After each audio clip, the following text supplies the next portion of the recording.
ay téere yoo xamante ni si c'est des renseignements yoo xam français yi ñoo ko def mën na nekk dëgg voilà pour comme ça pour ne pas je veux pas être gis nga non xaaral fi mu egsi nii parce que livre bi ñu ngi tey ci une semaine presque loolu yëpp waxtaane nañ ko demee maanaam yow li ngay def nii demee lay def résumé tout cela yow mi ko liroon mais fi ñu egsi nii te boobu léegi yaa ngi koy déglu ndax yàgg nga fi waxal ci loolu rek parce que déjà il fait très nuit chez lui voilà comme ça ñu ci fi ñu agsi nii xam nga dañuy kii dafa wax Akhenaton dafa wax léegi lu am solo grand PBG li ma bëgg mooy nga def photo de profil comme ça beneen yoon boo duggee si live bi ma xamee la nous tous les jours on parle d'histoire et vu que ça t'intéresse et que tu es un passionné et que tu as fait des collections moi tu m'intéresses ça veut dire que moi je veux te voir sur le panel tous les jours quand j'allume un live donc s'il te plaît pour rek mu ñu xamee la def photo de profil dinaa def photo de profil comme ça nga xam parce que comment naa la suivre sax comme ça dinaa la envoyer message comme may jot notification live may wax ci wàllu comme fi ñu agsi nii pour bañ a monopoliser un peu la parole may wax ni ci affaire u sëriñ yi même définition bi Akhenaton joxe ci sëriñ fàkkatal loolu moom mooy vraie définition bi fàkkatal ci wolof fàkk képp kuy ajoor xam nga ni fàkk mooy da ngay fekk mbooy bu kenn tëkkul nga fàkk ko parce que sëriñ yi ci périphérie yi lañ leen ceddo yi ñoo moomoon dëkk yi sëriñ yi buñ doon ñëw dañ leen di héberger parce que sëriñ yëpp dëkkuñu fi ñu leen xamee tey ñëpp dañoo jóge ci yeneen dëkk ñëw bi ñu ñëwee ay buur lañ fa fekk buur yi ñoom ñoo leen dalal bi ñu leen dalalee dañ leen di jox mbooy googu la ñuy gor ànd ak seen ay taalibe taal commencé jàngale alxuraan ñooy sëriñ yi nga xamante ni si mooy sëriñu fàkk taal sëriñ làmb yi comme ni ko auteur bi définiré mooy sëriñ yi nga xamante ni si ñoom ñooy yor cummikaayu buur bi mais comme du buur bi kese la ñuy liggéeyal bu fekkee ni mooy xarmat yi mooy làmb yi doon am ak yenn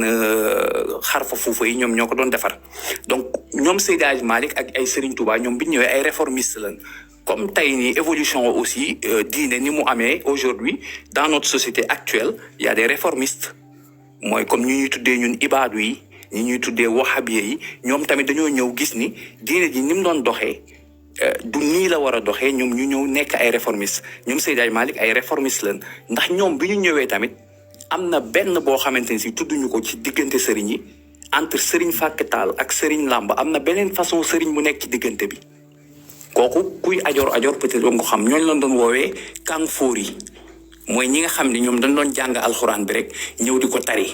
ki gënoon ci nit ñi mooy ki la dàq tari alxuraan sans pour autant sax mu xam la signification sans pour autant mu dund charia sax ñooñu lañ doon woowee kàng bi ñoom Serigne Touba ñëwee génération boobu ñoom bi ñëwee ñuy noonu du nii diine warul doxee nii loolu moo indi Serigne fàkk taal yi beneen affaire bi ma ni Serigne yàgg na fi depuis ay 1800 17e siècle 18e siècle Serigne yi ñi ngi jaxasoo ak tubaab bi ñi ngi jaxasoo am na ñu def résistance ku ci mel ne ay Maodo Lamine Dramé ay Amadou Cheikhou tey dinaa def fii ci man ci samay biir gëstu loo xamante ni si découvrir naa ko te musuma dégg kenn wax ko Sénégal musuma dégg kenn wax ko ci samay biir gëstu laa dem ba gëstu ko est-ce que xam ngeen problème yi am ci confrérie yi mi ngi njëkkee ci kër Cheikh Omar Foutiyou je ne sais pas peut-être am na ñu ma ëpp xam-xam ñu ma dàq gëstu nekk ci kaw panel bi wala ñu nekk ci commentaire yi Cheikh Omar Foutiyou bu mu génnee bu mu tëddoo est-ce que xam na ni am na ñaari doomam yoo xam ne dañoo xeex ba rayante je ne sais pas est-ce que xam nañ ko wala mais man dem naa ba am ay ati di gëstu loolu doo ko découvrir information boobu ci biir gëstu yu may gëstu kenn ki mi ngi tudd Daha la tudd moo rey rakam ci guerre de pouvoir donc tey influence boobu noonu entre le pouvoir politique et le pouvoir spirituel laa ko mën tuddee wala le pouvoir religieux dafa yàgg jaxasoo ñoom ñaar ñoo mën a ànd maa ngi woon ci commentaire yi di wax ni on peut pas dissocier la religion ñun tel que ñun niñ ko xamee ak la politique parce que politique fépp fu mbooloo di nekk rek politique day dugg kenn mun ci dara tey aujourd'hui même les sociétés occidentales ñi ngi bëgg ni dañuy séparer église bi ak def nañ ko depuis la Révolution française ni dañuy séparer église bi ak le pouvoir politique mais est-ce que dans les faits oui séparer nañ ko mais l'église reste toujours influent ci décision politique yi ñuy jël dafa jaxasoo suñu société nag la gën a jaxasoowee tey nu mu tudd élage mi ngi laaj sànq lu am solo ci wàllu mooy parti politique yi avènement wu parti politique yi nan lañ def ba jaxasoo kër sëriñ si pour man c'est très normal parti politique yi jaxasoo sëriñ si parce que politique client wam mooy mbooloo mi te mbooloo mi sëriñ si lañ jox bopp donc boo bëggee mbooloo mi il faut nga dem ci sëriñ si tey aujourd'hui damay jël exemple ci avènement wu Ousmane Sonko bu mu ñëwee nit ñi bëgg ko coller je sais pas est-ce que dëgg la wala dëgg étiquette wahhabia étiquette salafiste mais moom bi mu demee ba xam ne lii mu soxla sëriñ see ko yor ba daf ko bàyyi complètement wane wu ko assumé wu ko dëgg la woon wala du dëgg en tout cas moom assumé wu ko wane ni dafa gëm sëriñ parce que politicien la te li mu bëgg mi ngi ci loxo sëriñ si quoi qu'on puisse dire mais aujourd'hui nag bu ñu ñëwee fii pour man en tant qu'intellectuel dañu war a jël suñu ay croyances ñun ñu taxaw fii ñëpp ku ci nekk am na foo bokk am na loo gëm am na loo yaakaar mais bu ñuy ñëw nag di assumer suñu histoire dañ ko war a assumer dans son intégralité amul histoire bu baax wala bu bon pour man histoire du pour loolu histoire c'est juste ñu xam fu ñu jóge xam ñun ñooy kan pour mën a préparer suñu futur li bonoon ñu mën ko rectifier ñun notre génération c'est ça ñun si suñu histoire peut-être am na ci ñoo xam ne muy sama maam wala maamu keneen ku nekk si panel bi daan na jaay jaam moo daan jaay jaam tubaab bi wala boog daan na bokk ci naan jamono dàq jàpp di jàpp ay nit di leen jaay am na ñoo xam ne dañ leen dominer woon mais tey aujourd'hui loolu amatul mais est-ce que da ngay wax ni musul woon am si amoon na dans l'histoire tey Samori Touré bi nga xamante ni si ñu bëri dañ koy ndamoo naan man surtout Samori Touré la mais Samori Touré pour boo liiree ci archive yi nga gis li tubaab bi bind ci moom nga gis lu bëri bind ci moom pour man kenn warul sax ñi war a ñemee taxaw di assumer ni man surtout Samori Touré laa ba koy fierté parce que c'était le plus grand esclavagiste ci Afrique de l'Ouest yooyu yëpp pour man dafa am solo ñu ciy gëstu di ci xam bañ a am benn complexe di dem di xooli archive tubaab bi li ñu bindu ci suñu ay maam mooy gën a tax ñu xam ñoom nan lañ ñu jàppee woon nan lañ ñu doon xoolee ba ñu mën ci defar suñ tey bokk xam naa ni yàgg na nag te maa ngi doog a yëg li naan gandu yeewu bëy dinaa bàyyi parole bi xëy na peut-être après am na ñeneen ñu mën a apporter seen contribution ci li ma wax. macha allah barakallah fiik. balaa keneen bi. damaa bëggoon rek dellu ci page 236 237. fii auteur bi di définir lan mooy sëriñ làmb ak sëriñ Fatou. foofu laa bëggoon a ñëw sax de tête man foofu laa bëggoon a ñëw de tête bien vrai que j'ai pas les livres devant moi mais dama ci bëggoon ñëw de tête rek mais vas-y mooy gën a non lecture bindu auteur bi mooy gën a précis man mën naa rotal ay baat yoo xamante ni ay waat yoo xam ne dama ko war a ñu tudd bu indi ñëwal ci loolu ba pare après ma soog a ñëw ma jéem a indi réponse ci sa question bi quoi. Parfait. Alors, gars yi di wax dama leen di yéegal ak dama leen di wàcce man c'est pas moi qui gère man maa ngi concentré wu ci livre bi xooluma sax demandé wax dëgg yàlla modérateur yi ñooy def loolu dégg ngeen donc ñu ngi ci page 236. Elhadj on doit aussi céder ay place donc même moo tax man may yëg ak wàcc pour permettre à tout le monde de participer parce que ce live c'est pour tout le monde et Amy je s'il te plaît soo gisee ku def demande wàcce ma nga yéegal ko man ma yéegaat. as loolu mooy on va être égoïste tout le monde veut participer lii dafa neex. exactement mais somebody else après ma yéegaat y a pas de problème. non c'est comme ça le live. pour l'instant alors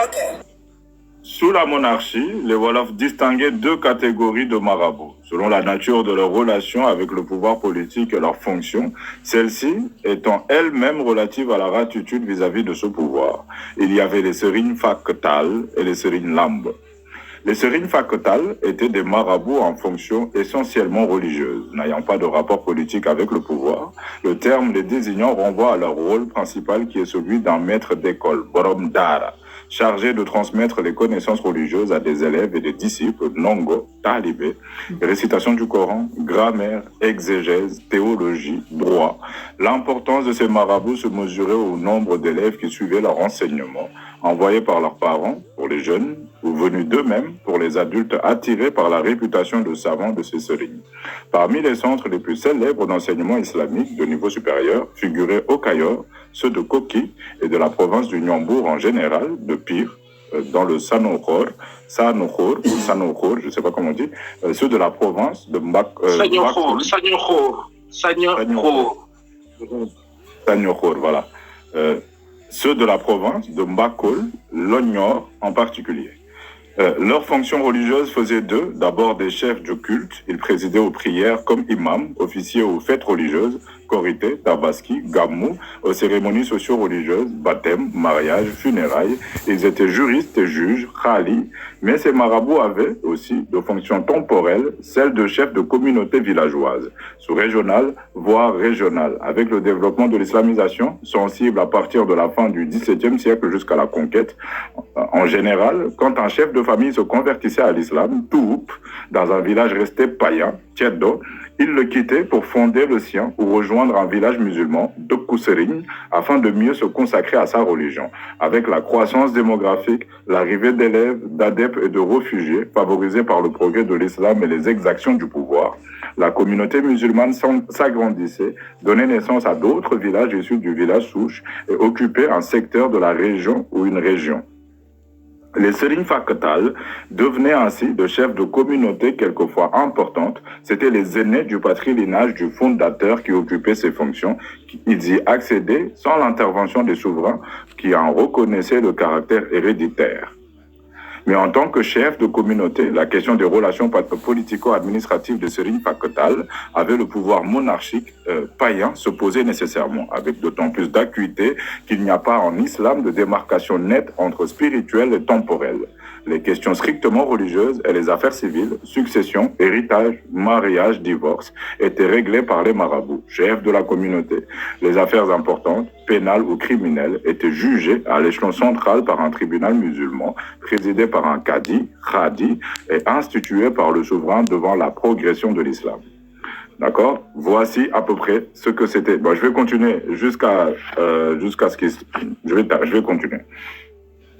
Les représentants de l'autorité centrale auprès des chefs de communautés musulmanes, les djarafs, étaient chargés d'établir la liaison entre ceux des deux et, en particulier, de récupérer les impôts, taxes et que les membres des collectivités devaient payer comme les autres sujets. Ils avaient évidemment aussi pour rôle de les surveiller pour prévenir toute agitation politico-religieuse. Le degré d'autonomie administrative de ces communautés variait selon la réputation religieuse de leurs chefs, qui pouvaient être craints et respectés à cause de leur pouvoir magico-religieux. C'est ainsi que des villages musulmans considérés comme des sanctuaires inviolables étaient à l'abri des exactions et même des visites des souverains et des autres chefs politiques craignant d'être frappés par le mauvais sort, de perdre en particulier le pouvoir ou leur poste. Ils servaient même de refuge à des coupables. Des Sérignes Faktal eux-mêmes étaient considérés comme intouchables. Leurs livres, leurs chapelets, leurs pots, des prières étaient tabous. Mais la répression s'abattait cependant sur eux en cas de révolte contre le pouvoir monarchique, lesquels, contrairement à ce qu'on pourrait croire, étaient rarement fomentés ou même soutenus par eux. Aux fonctions religieuses des chefs de culte, d'enseignants, de juristes, aux fonctions temporelles d'administrateurs de leur communauté, de juges, de ses membres, les Sérignes Faktal en ajoutaient d'autres, d'ordre magico-religieux. Elles consistaient à faire des prières, nyan, des retraits mystiques, Dugo Khalwa, et surtout à confectionner des amulets pour le compte notamment de chefs politiques et de souverains qui sollicitaient ainsi les services les plus réputés.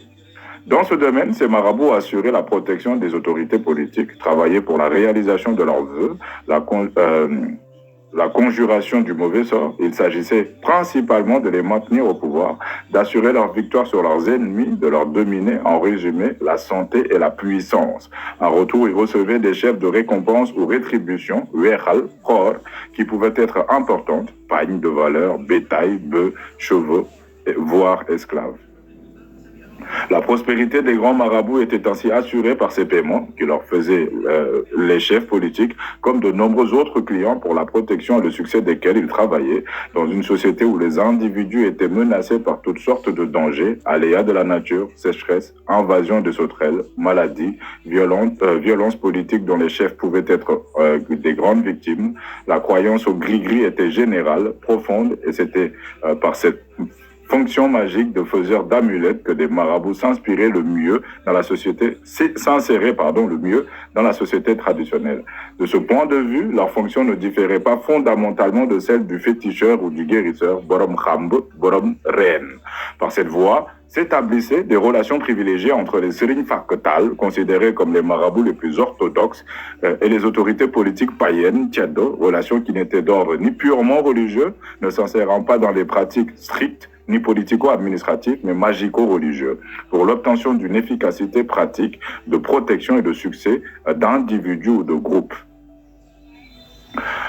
Sollicités par les hommes du pouvoir dans le domaine de leurs compétences et y trouvant leur intérêt matériel, les Serigne Fakketal entretenaient avec les chefs politiques ce minimum de relations que pouvait paraître, cependant, comme une compromission avec le pouvoir païen qu'ils condamnaient idéologiquement tout en les servant pratiquement, dans le domaine magique tout au moins, mais l'absence totale de collaboration en temps de paix était difficile entre ces prêtres orthodoxes de la religion musulmane et le pouvoir païen, si cela voulait vivre avec tranquillité et surtout prospérité dans les royaumes contrôlés par des souverains qui, sans être de leur religion, croyaient fermement aux vertus de leur puissance magico-religieuse et réclamaient leur service. Ces collaborations minimum étaient, néanmoins, une amorce de collaboration maximum, non plus principalement religieuse, mais politique, à laquelle beaucoup de marabouts succombèrent en se soumettant au pouvoir pour le servir comme ses agents directs, ainsi que nous le verrons avec l'étude des Serigne Lamb.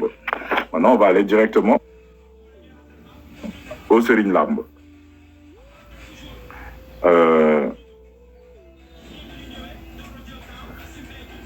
Je crois... Voilà. Ah, c'est ça. Les Serigne Lamb étaient, à l'origine, des marabouts, chefs de communauté, mais dont la collaboration avec le pouvoir païen avait fini par devenir étroite et les fonctions par être essentiellement politiques. Le terme qui les qualifie, Lamb, désigne un tam-tam, symbole du commandement local dont se sert pour saluer les chefs de province, battre leurs indications de devise, bak, transmettre les messages politiques, tambourinés. Les Serigne Lamb étaient, comme les autres chefs politico-administratifs locaux, Jaraf, Kangam, nommés non par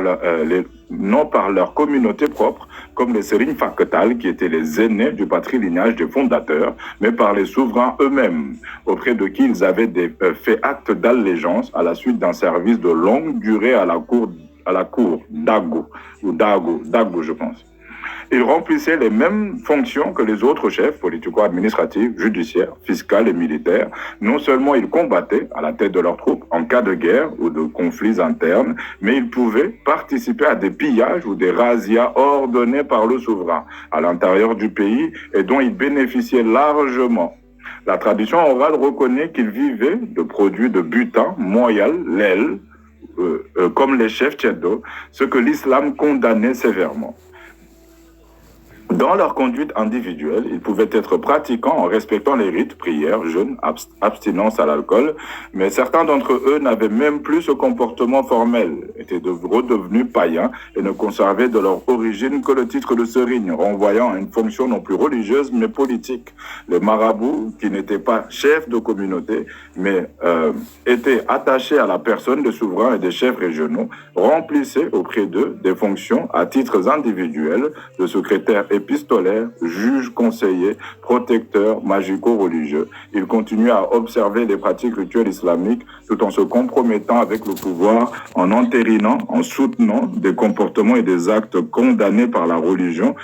et en bénéficiant des ressources acquises à la suite d'actions que l'islam réprouvait. Il servait des chefs païens, adonnés à l'alcool et à la luxure, se livrant à la violence sur les populations. Il rendait des jugements de complaisance selon les désirs de leurs protecteurs. En retour, ces derniers les protégeaient et les comblaient de richesses. Quelle était l'origine sociale et ethnique des Serigne Lamb? En général, les mêmes catégories sociales fournissaient à la fois les Serigne Faktal et les Serigne Lamb, mais dans des proportions différentes. Peu de marabouts d'origine mandingue, Kholbit, étaient des Serigne Lamb, étroitement soumis au pouvoir. Certains d'entre eux, nommés par les souverains, étaient des chefs de province, de cantons ou de villages musulmans que commandaient traditionnellement leur patrilignage, des ambitions politiques poussées, quelquefois de cadets à des services. Je la refais. Des ambitions politiques poussées, quelquefois de cadets à servir le pouvoir pour occuper des fonctions revenant normalement à leurs supérieurs de contrôler le pouvoir au niveau local ou inférieur. Mais, même dans ce cas, la pratique de la religion chez ces musulmans, parmi les plus profondément islamisés, subissait peu d'entorses à l'orthodoxie lorsqu'il s'agissait de soutenir des actions de chefs politiques contraires aux lois de leur religion. Au contraire, des Kholbit, les marabouts d'origine maure, Naar et Kayor, étaient presque tous des Serigne Lamb.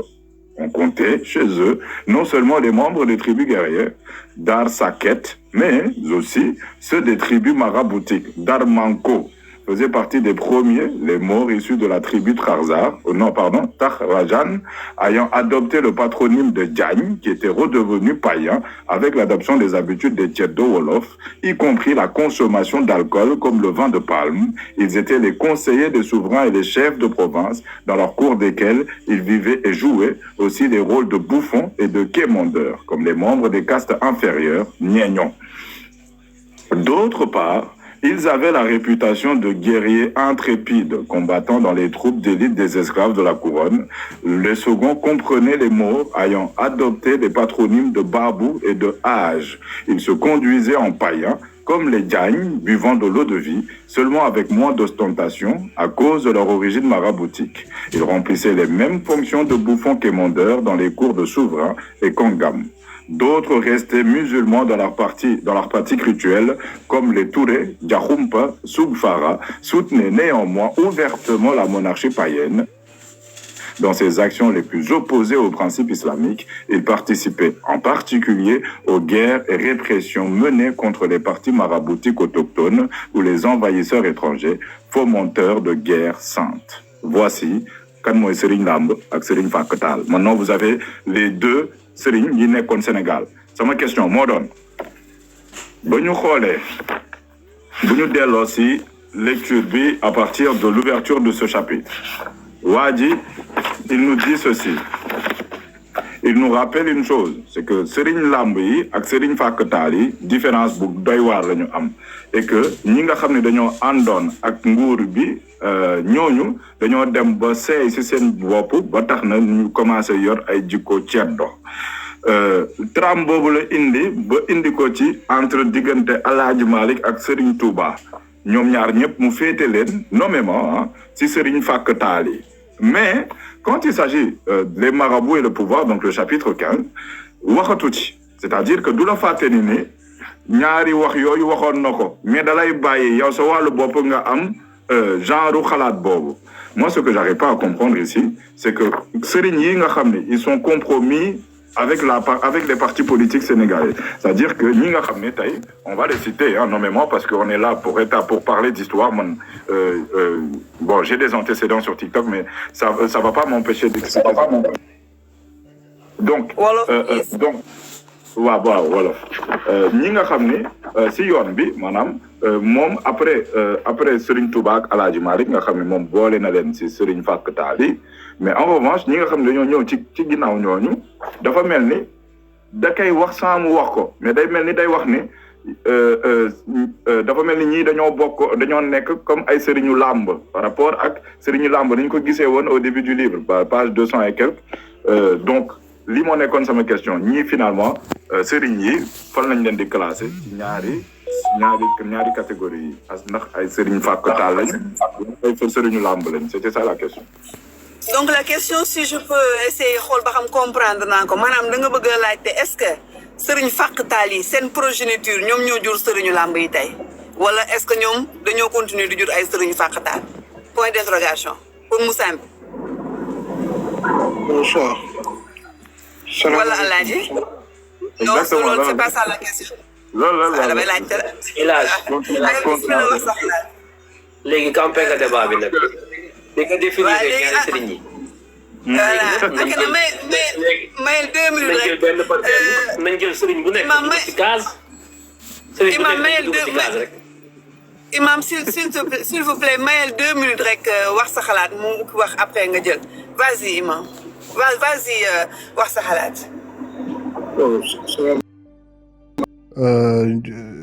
séparation boobu noonu kan moo ko mettre en place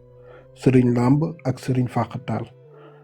soo demee ci téere bu tudd histoire générale de l'Afrique tome 5 bi ci page 318 foofu ñu ngi fay expliquer en fait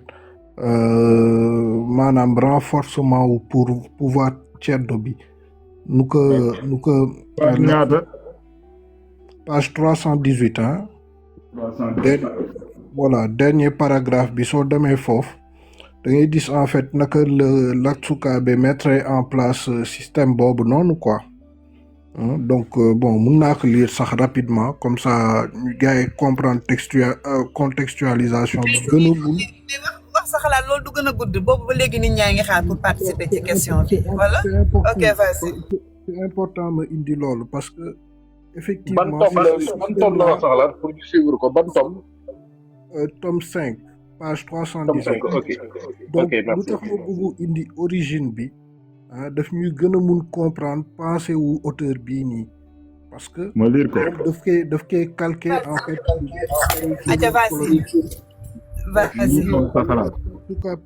Voilà, Latsukabe mis en place une véritable réforme des institutions pour assurer l'intégration des marabouts dans le système politique en tirant les leçons du danger que les mouvements maraboutiques représentaient depuis Nasir al-Din. Il désigne des Serigne Lamb, entre parenthèses, détenteurs de nouvelles juridictions, pour attirer les branches cathètes du parti maraboutique. D'origine Garmi et Domi Bour, les Serigne Lamb devinrent des agents du pouvoir central chargés de la défense des frontières et ils adoptèrent très vite des mœurs militaires du parti Ceddo au pouvoir. En revanche, les Serigne Diak, donc moom fii Diak la ñu Serigne Diak la ñu wax mais mooy Serigne Fakhatal rek, donc les Serigne Diak refusent tout compromis avec le pouvoir Ceddo et tout en se consacrant aux activités religieuses et à l'enseignement, ils continuèrent à polariser le mécontentement des masses paysannes soumises au pillage de l'aristocratie Ceddo. Donc fii nii dafay mun sax croiser ak définition yi nga jox ba pare dafay indiwaale origine bi bon benn virgule bu ndaw aussi par rapport ak source yi PBG j'ai bien aimé sa intervention mais source tubaab yi man je l'ai dit à chaque fois on accepte que ce qui est acceptable. C'est pas tout ce que le tubaab a dit là qu'on va valider non man source coloniale yi ce qui est acceptable je prends ce qui est pas acceptable je rejette. Voilà ma daaneel foofu pour bañ téye torop parole bi quoi loolu laa bëggoon. Machallah c'est intéressant parce que du coup donc histoire générale de l'Afrique le tome 5 j'étais suivi dans la lecture du coup j'ai un peu fouillé par la suite li muy wax en fait yan dëkk lay traité c'est très intéressant boo leen ko bëggee on peut faire des lives sur l'histoire générale de l'Afrique tome 5 hein. J'ai le volume version complète donc mën nañ ko waxtaanee plus tard mais bon pour l'heure même bu fekkee ni li mu wax génnul ci téere bi c'est exactement la même chose mais dafa indi téere te man bëgguma ñu indi téere wax sa xalaat yaa ñu tooñ t'as raison hein parce que ça dit exactement la même chose waaye li ma bëgg mooy wax sa xalaat wax ñu ndax sëriñ yi nan lañ leen di jàppee est-ce que ce sont des sëriñ Fakhatal ou des sëriñu Lamb Non, tout simplement, pour répondre à la question, simplement, ceux qui sont concentrés dans le spirituel, c'est les Fakhatal, c'est tout. Ceux qui mélangent la politique et le spirituel, là, c'est les autres. Pour moi, c'est aussi simple que ça. C'est quoi les autres? On doit voir les choses clairement. Et là, moi, je ne suis pas d'accord. mais wax sa xalaat daf ma interpeller est-ce que mën naa ko tontu rek tëjaat sama micro Ok, vas-y. wax sa xalaat daf ma interpellé ci bon interpellé wu ma directement mais bon dafa wax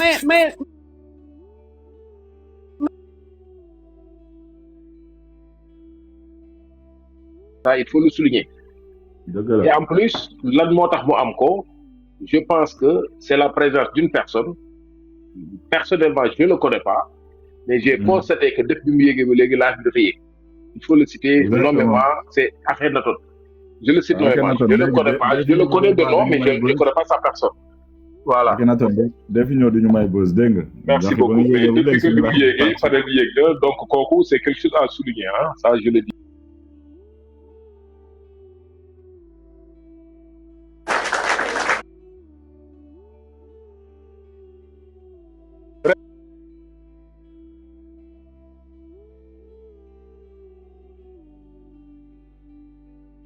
dugg def sa présentation d'une manière très brève autant pour moi mais bi nga defee sa présentation ñun daf ñu intéressé ñu intéressé mooy loolu xam-xam la ñu yore di ci waxtaane xam-xam bu nit ñëwee wax boppam ñun dañ lay ubbil comme ni la ko El Hadj waxee sànq ni la moom tu l'intéresses mais man aussi tu m'intéresses merci léegi nag pour ñëw ci question El Hadj bi ñu question bu doy waar mais man question bi su ma koy tontu damay retourner ci mots yi nga xamante ni nii moom la auteur bi utiliser ci couverture livre pour mën a tontu question bi auteur bi muy wax la société wolof dafa wax tradition et changement ba mu wàccee bi mu paree ci iconogramme bi muy photo bi daal di def les systèmes d'inégalité et de domination mu mel ni que tontu bi dama koy mën a jëlee foofu ndaxam sëriñu fàkkataalu démb ya ak définition bi ñu ci jox mu yaatu lool ak sëriñu làmbu démb ya ak définition bi ñu ci jox mu yaatu lool ndaxam mën nañ leen a correspondre ak sëriñ suñu am tey li may njëkk a tontu mooy fàkkataal du ma ñëwaat ci définition yi je pense que leer na ci bopp ñëpp waaye comme que dañu jógee bu jamono ba ñuy tudd fàkkataal ak sëriñu làmb booba day tradition la woon waaye tey bi changement amee ndaxam dañuy continuer di leen tudde noonu ba léegi wala dootuñu leen tudde noonu jàpp naa di déedéet ndax daanaka tur yooyu kenn tuddeetu leen tey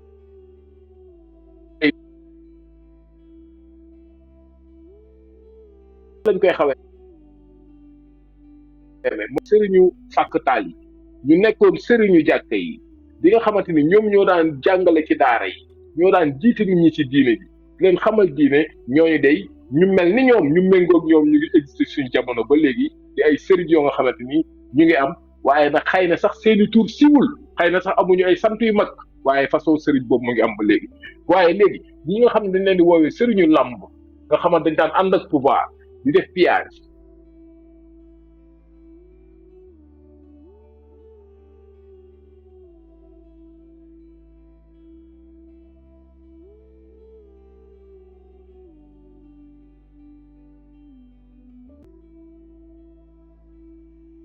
côté politique bi waaye am na ñoo xam ne dañoo toog jàpp seen rob ba léegi ñooñu nag kenn wutal gu leen ay tur boobu ba léegi sëriñ bi rek lañ leen di woo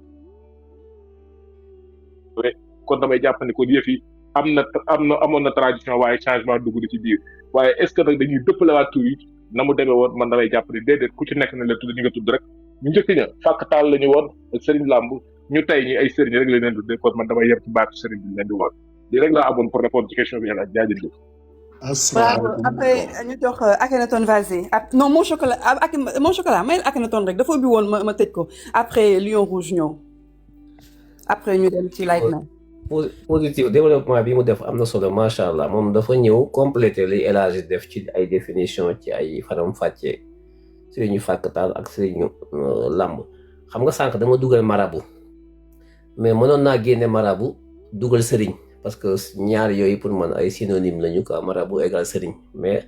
débat bii laa bëggoon effectivement moo tax mais bi ma ko dugalee ci marabu bi xëy na c'était plus large mais mënoon naa dugal sëriñ mais aboutissement bi maanaam njeexital gii laa ci bëggoon mooy ñu mën a faram fàcce tur yi ba xam lan la d'accord ci léegi nag li nga xam ne moom moo xewoon démb ndax mooy wëy di xew ba tey wala boog jamonoy tey bokkul ak jamonoy démb la ñu doon woowee diw démb diw moomu jur doomam nekk fi tey est-ce que loolu lañ ko war a woowee mbir mi ndax dañ koy doonante ci deret wala dañ koy doonante ci fàkktaal ndax sëriñu fàkktaal bi fàkktaal gi moom doon wu ko moom daa fàkktaal moom li mu doon wu ko dafa fàkktaal est-ce que lii mu juru day nekk sëriñu fàkktaal wala moom it dafa war a fàkk pour taal cette nature dynamique maanaam sa àdduna buy dox nit ñi di dox jamonoy dox gisin yu dox lépp yu dox loolu mooy li normal mais ñun Sénégal gi nga xam ne teeg nañ ko dafa mel ne benn jamono dañoo suñ lépp dafa taxaw lépp ñu tënk ko ci benn jamono ci yenn ay mag ci benn gisin ci yenn façon ñu figé suñu dynamisme dans notre évolution ñu figé ko ci diwa ko jur kon diw égal diwa ko jur mbir mi nekkatul lu ñuy sàkku nekkatul culture léegi mbir mi nature la léegi mbir mi lu ñuy doon la ci deret loolu est-ce que du mooy problème bi est-ce que du loolu la ñu war a teg ci ko taabal ji ba mën a ràññeetle ki nga xam ne moom li mu doon jëlewu ko ci juddu waaye da koo juddu ci li mu doon maanaam li ko dab ci li nga xam ne moom la taxawee ci culture li nga xam ne moom lay jëf tous les jours ba mën a tax ñu mën a déggoo ci assainir maanaam fëgg espace bi maanaam penc mi moo xam ci wàllu politique la moo xam ci wàllu spirituel ba kenn ku ci nekk ñu xam lan mooy sa taxawaay lan nga doon ak loo nekkul loolu dafa nekk lu am solo loo xam ne dama koy indi di ko dolli ci développement bi nga xam ne positif indi na ko sof ko ci développement wu élage bi nga xam ne ba mu ñëwaatee nag daal di ñuy faram fàcceel sëriñu fàkk tëdd ak sëriñu làmb léegi mbir mi gën naa leer te yaakaar naa bu ñu ko poussé gën a ñoqali yaakaar naa lu baree bari mën na cee leer ni bu leeree dañuy xam lu baree bari ci réew mi parce que réew mi dafa am xol te xol boobu ñu ngi teg suñu tànk fi mu toll ña nga ne fa faax toog di ko jéem a liggéeyante lii bu leeree rek lu bari leer ci réew mi kon loolu laa amoon lu ma ciy dolli di ko ci soof rek di delloo waat kàddu gi jërëjëf Dada.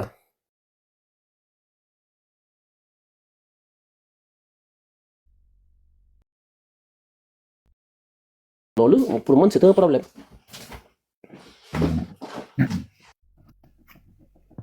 Ah, ça c'est clair. On est dans le jugement, qu'on est là-dedans, c'est un manque d'objectivité. Mais là, mon voir de gueule, c'est pas ça, c'est pas avec ça qu'on établit la vérité historique. Bilal Ibn Rabah, non, Bilal Ibn Rabah. Oh, gloire à nos ancêtres méritants. am na solo non livre bi là c'est livre bi doy na waar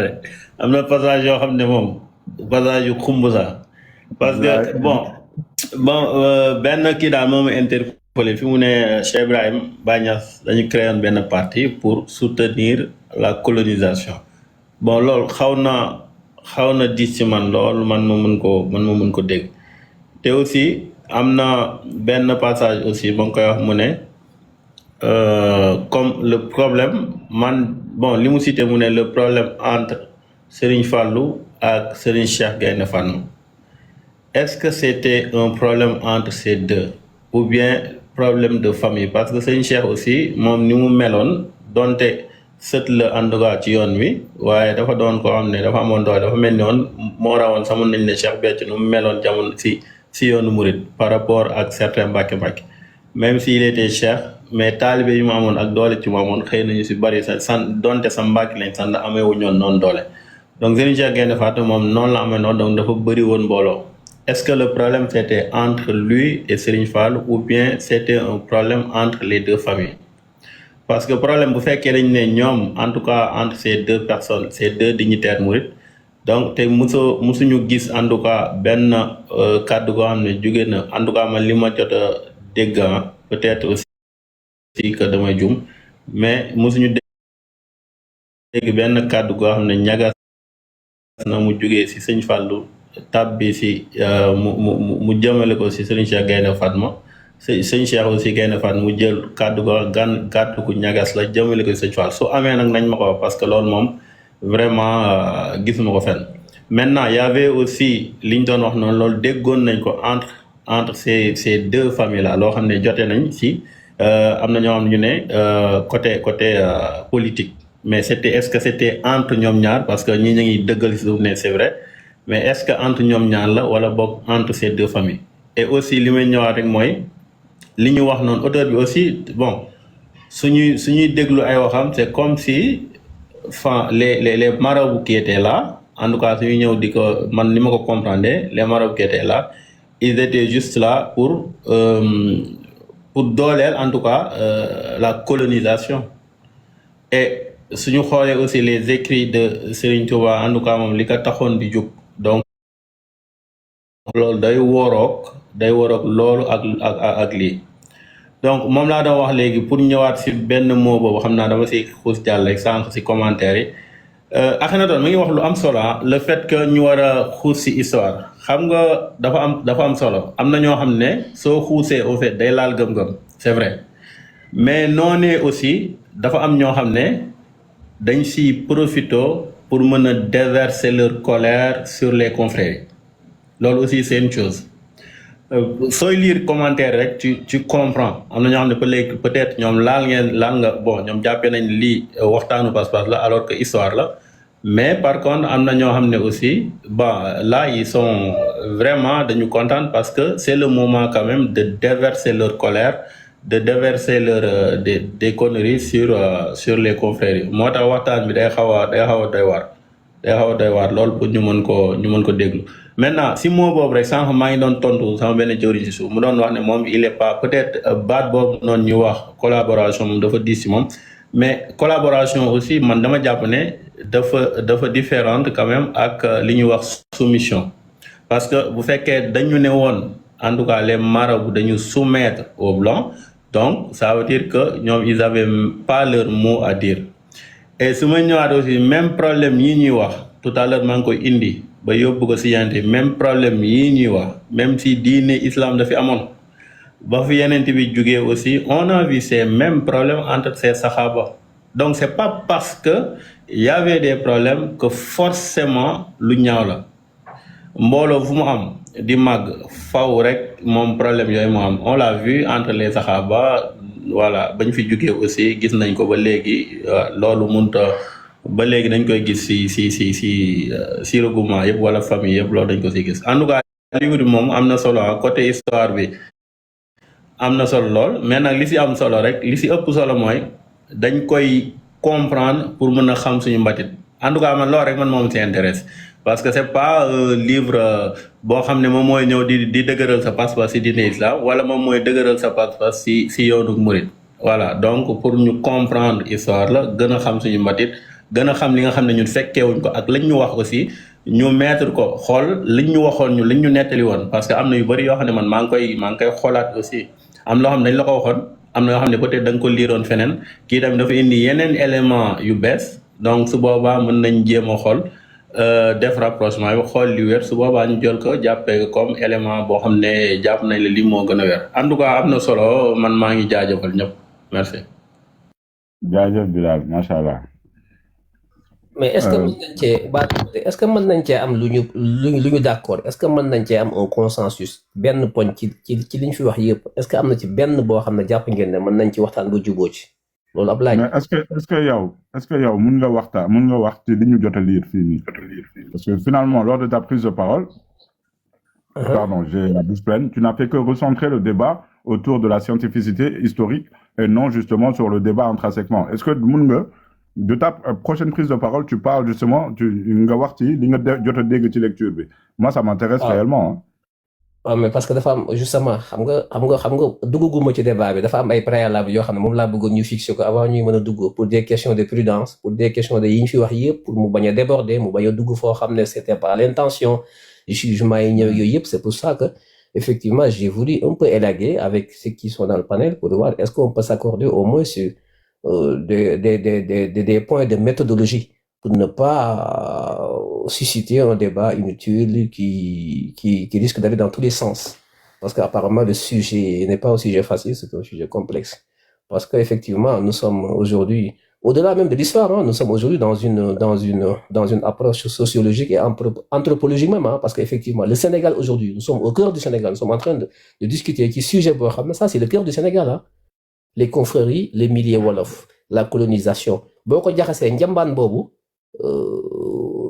c'est le cœur du Sénégal, hein. C'est ça qui fait le Sénégal, hein. Ça, c'est l'identité du Sénégal. Au-delà même de liñ ci daw mooy Serigne Seck yooyu, mais nous sommes dans une osmose, benn genre njambaan boo xam ne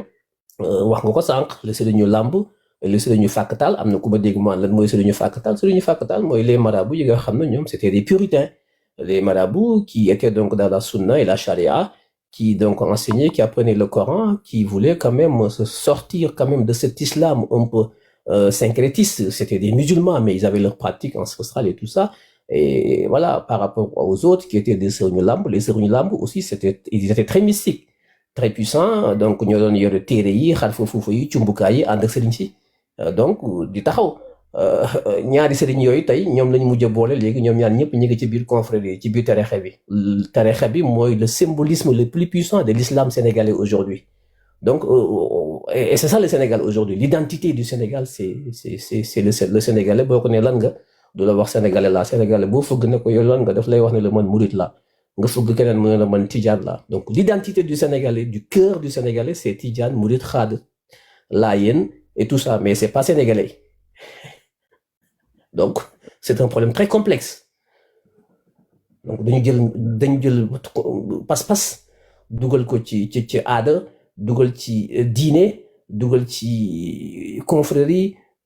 dugal ci voilà ceddoy olof, le Kayor, le Bawol et tout ça. Je pense que ce sujet bu rëy la du sujet bu ndaw. Donc il faut l'aborder avec beaucoup de prudence, dans la mesure où si on était dans un milieu fermé avec des gens présélectionnés, tu vois, dans un groupe fermé ou avec des gens présélectionnés aptes disposés quand même à en débattre, ça existe, hein. Moi, je suis dans des groupes où on discute de tout, hein, sans gêne, parce qu'on a présélectionné des gens qui sont disposés quand même à débattre. Mais là, nous sommes dans un milieu ouvert. Est-ce que le panel est prêt aujourd'hui à aller au fond du sujet, quoi? Ça, Nous, en réalité, attends, vraiment, à Kenaton, ça se voit que tu n'as pas l'habitude de venir ici. Nous, en réalité, moi, par exemple, je vais te donner l'exemple la plus parfaite, c'est moi. Moi, par exemple, j'avais une idéologie plus ou moins wahhabia que j'ai compris finalement et que je me suis écarté de ça. En revanche, par exemple, je vais te donner, dans l'intellectualité, j'ai pris les livres de Cheikh Anta Diop où j'étais complètement à côté de la plaque. Tous les frères qui sont ici, on est venus, j'étais pas en accord avec eux. Pendant des mois, des semaines, on a débattu jusqu'à ce qu'ils m'ont expliqué la façon dont justement fallait lire ces livres-là. Et je les ai compris. C'est-à-dire que moi, je ne fais pas état aux gens qui nous écoutent, aux gens